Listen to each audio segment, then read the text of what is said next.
La République démocratique du Congo a initié pour la 3e fois la revue des titres légaux de ses concessions forestières. Il sera question lors de ces travaux de faire l'évaluation de la légalité des attributions et de la conformité des concessions industrielles du point de vue de l'avancement du processus d'aménagement ainsi que du paiement de la taxe des superficies. Au cours de ces discussions organisées en présentiel et en virtuel, les panélistes ont tour à tour expliqué les mécanismes et méthodes qui seront utilisés dans ces processus d'évaluation.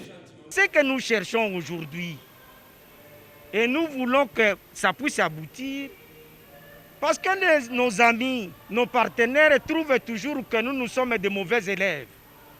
La mauvaise gouvernance, ça a eu plutôt domicile en RDC que dans d'autres pays du monde, dans le secteur forêt. Or, moi, je trouve que ce n'est pas vrai. Imaginez-vous, on donne au Brésil 1,5 milliard de dollars, mais l'RDC, on lui promet 200 millions de dollars avec les moratoires.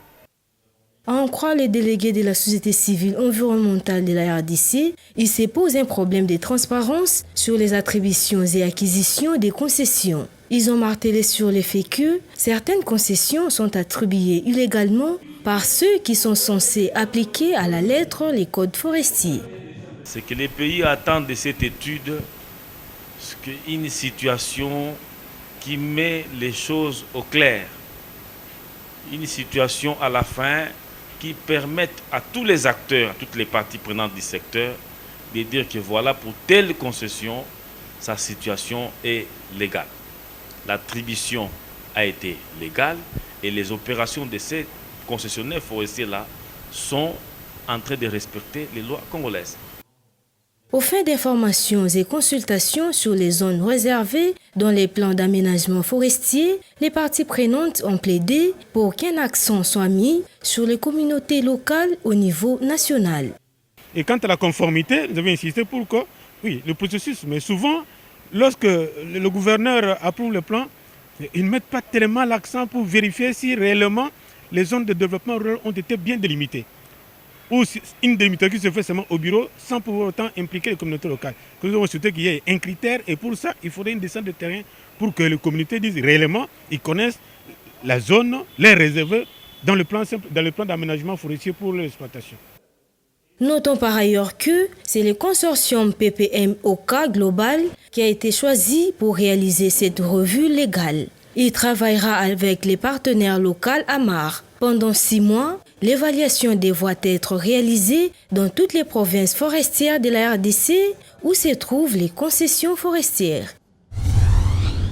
C'est dans le but d'aboutir à une meilleure compréhension sur la sauvegarde de la faune et de la flore, ainsi qu'à contribuer à la réduction des émissions de gaz à effet de serre que l'UNICEF a donné la parole aux enfants ambassadeurs de la nature de cette école de la capitale.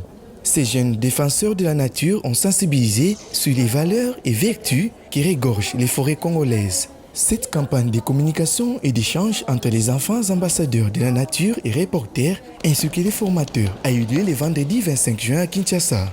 Ce sont nos ambassadeurs que nous avons eu à sensibiliser et nous avons travaillé avec 6 écoles.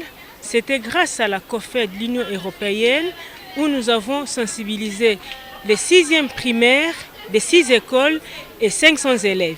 Et grâce à l'ambassade de Belgique, nous avons eu à sensibiliser les élèves de la 6e année secondaire de l'ITA Mombele. Vous avez vu et vous avez suivi les résultats de leur restitution aujourd'hui dans l'espace Texaf Bilem. Les formateurs sont convaincus que la voix des enfants doit figurer dans les discussions, décisions et solutions environnementales.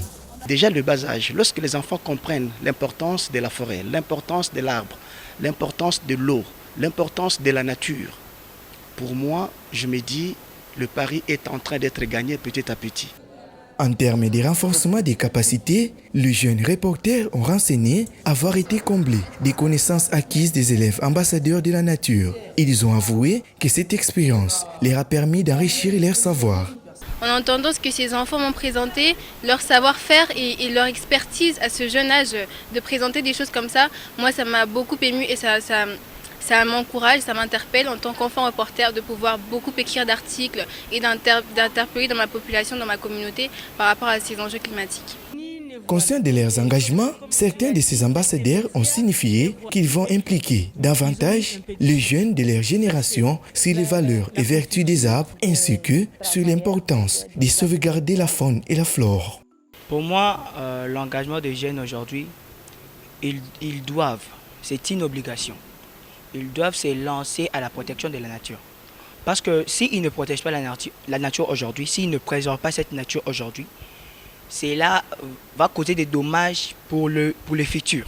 Nous devons protéger la nature aujourd'hui pour que cela puisse permettre à la génération future de pouvoir en bénéficier.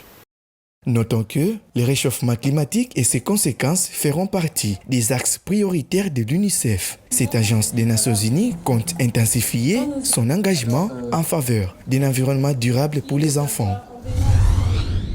Les scientifiques congolais de l'université William Booth ont rendu possible leurs recherches après avoir identifié les problèmes hygiéniques chez les femmes en leur offrant des serviettes hygiéniques réutilisables en tissu coton. Contrairement à celle de l'usage unique, que la population ignore sa modalité de fabrication. Noëlla Kizubanata a, au cours d'une exposition organisée par des évêques de la Conférence épiscopale nationale du Congo, sous le thème « L'Église du Congo face aux enjeux de l'environnement et des ressources naturelles pour la protection du bassin du Congo » à Kinshasa, a expliqué. Les serviettes hygiéniques à usage unique ne sont pas en fait faites à base de coton. Et là, vous allez voir à l'intérieur des serviettes hygiéniques à usage unique qui nous sont présentées actuellement sur le marché. Ce n'est pas du coton, mais plutôt, ce sont des déchets, des débris de carton, papier, recyclés et blanchis avec du chlore pour obtenir une matière qui ressemble à celle du coton. Et pourtant, ce n'est pas du coton. Or, c'est ce qu'ils nous disent, qu'il y a à l'intérieur, il y a du coton qui va jouer le rôle d'absorption. Et pendant ce processus-là de préparation, avec le chlore, il se forment plusieurs composés chimiques. Cette assistante en faculté de médecine de l'université William Booth a par la même circonstance certifié que la création non nuisible à la santé permet à toute femme et les bébés de s'en procurer. Nous avons pensé faire des serviettes hygiéniques réutilisables faites à base de tissu en coton. Pourquoi réutilisables, pardon? Simplement parce que, en termes de quantité jetée par jour dans le monde, représente 1 million de serviettes d'usage unique jetées par jour dans le monde. C'est quand même considérable.